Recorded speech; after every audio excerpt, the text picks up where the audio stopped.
Good morning, everybody. Today is Tuesday, April 30th, and I want to give you a quick rundown on what's going on in the class. First of all, I worked with all of you in your groups individually, and I want to offer some feedback on some of the briefings. I gave you all specific feedback for some general trends that all of you need to pay attention to.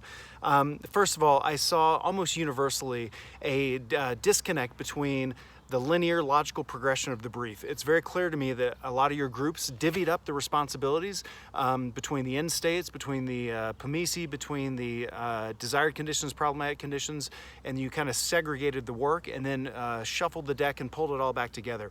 In doing that, I can see that there was not very much coordination in terms of making sure it all aligned and made sense.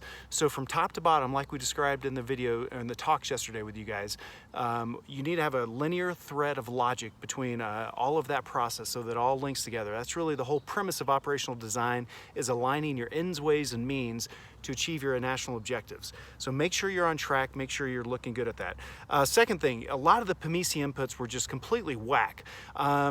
So PMISI, the whole idea of PMISI, it's not a checklist item where you're just trying to fill in a block just to make me happy or to pass the class. The objective of PMISI is really understand completely and fully what the operational environment looks like. So PMISI, those terms, political, military, economic, etc., those are just things to allow your brain to start thinking about things you may want to consider. Some are going to be relevant, some are not. There was a significant gap in a lot of the military information that you guys had. You're going to go enter into operation against Iran or China in the South China Sea, yet I saw zero input on any kind of military capabilities for the U.S. or the adversary in the region. So you're briefing me a plan as a military commander that you're going to step into this operating environment, but you have very little information on what is there. Really, that's all it is. PMISI is a tool to understand the operational environment. That's all it is. So refocus your efforts, make sure you tighten that up. Of course, all of this will adjust. Your goal in the next 2 weeks, we still have 450 points remaining in this class. You've got your pre-flights that most of you are being diligent on. Again, as a reminder, there's 0 points for late work if you don't meet the 4:30 p.m. deadline. No mercy on that. That's your way of attending class, if you will, virtually, and just ensuring you're engaged.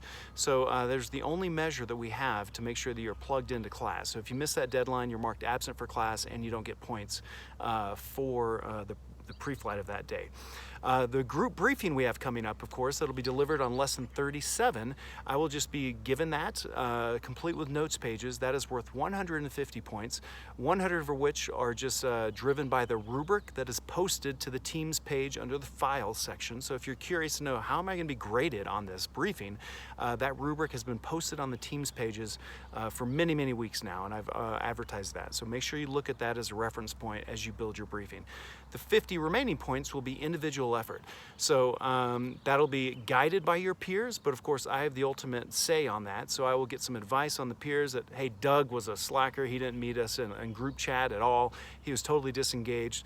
Doug's gonna get 20 out of 50 points or less. Hey, I didn't hear a peep from anybody in the briefing the other day. You're gonna get dinged on those points likely just because it indicated to me that you're not engaged. So make sure that you inform that, or you left the meeting early before everybody else was on. Just make sure that you're tracking on that requirement to stay plugged in with your group.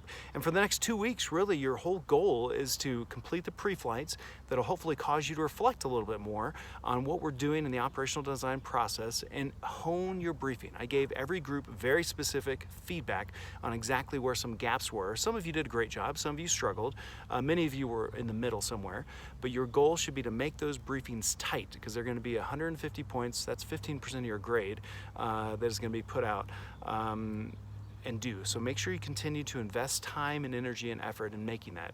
Don't worry about completing the checklist in accordance with my template. Worry about briefing this to a commander, and what would you want in there if you were developing this briefing for a commander.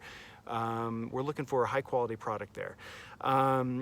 Lastly, we've got if you're looking for things to do, your pre-flights are bored, your briefing's done. Of course, we are going to have a comprehensive final exam. It's going to be 4 questions on lesson 39, I believe.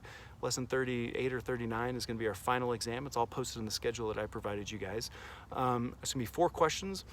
and continue to just bone up on what we talked about earlier in the semester. That's you know, all the national guidance, all the Army capabilities, Marine capabilities, etc., air power capabilities, parallel warfare, all the theorists. Just don't let those kind of things atrophy in your mind. So go back on your notes, just review it a little bit every day. That'll help you as you're driven to this final essay. And last thing I want to mention is the dean's email about pass-fail. I've had some questions from cadets.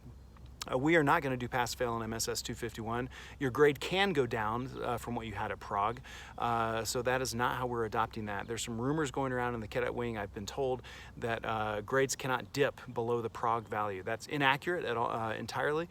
We are still going to operate on the normal grading schedule according to the dean, and only in dire circumstances are we going to offer a pass-fail or an incomplete option.